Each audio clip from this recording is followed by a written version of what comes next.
গত 2 দিন ধরে দোকানের কাজে এতটাই ব্যস্ত ছিলাম যে নিজেকে টাইম দেওয়ার মতো টাইম ছিল না, আর ঘরের কাজ গোছানোর মতো টাইম ছিল না।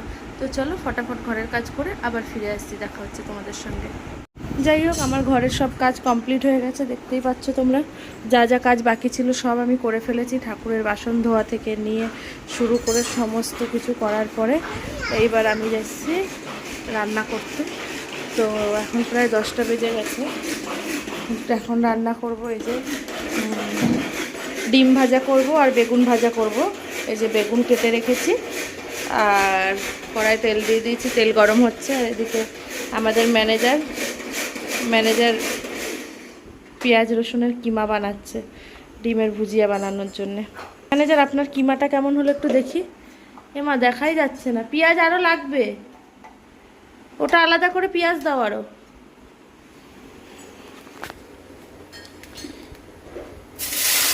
ও মাই গড,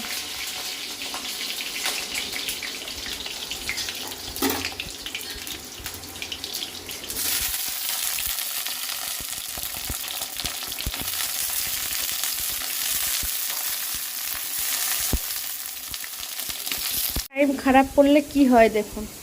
আমি এই প্লাস্টিকটায় করে 4টে ডিম আর ডিমের ওপরে আদা রসুন লঙ্কা রেখেছিলাম ভাজবো বলে। তারপরে এর ভিতরে যে ডিম রেখেছি মনে নেই, আদা রসুন কাটার পরে পান্নিটা দিয়েছি এক আচার। এবার ডিম ভাজার সময় ডিম খুঁজছি, ডিম নেই। তারপর মনে পড়েছে পান্নিতে তো ডিম ছিল, পান্নি কুড়িয়ে এনে দেখি সব শেষ।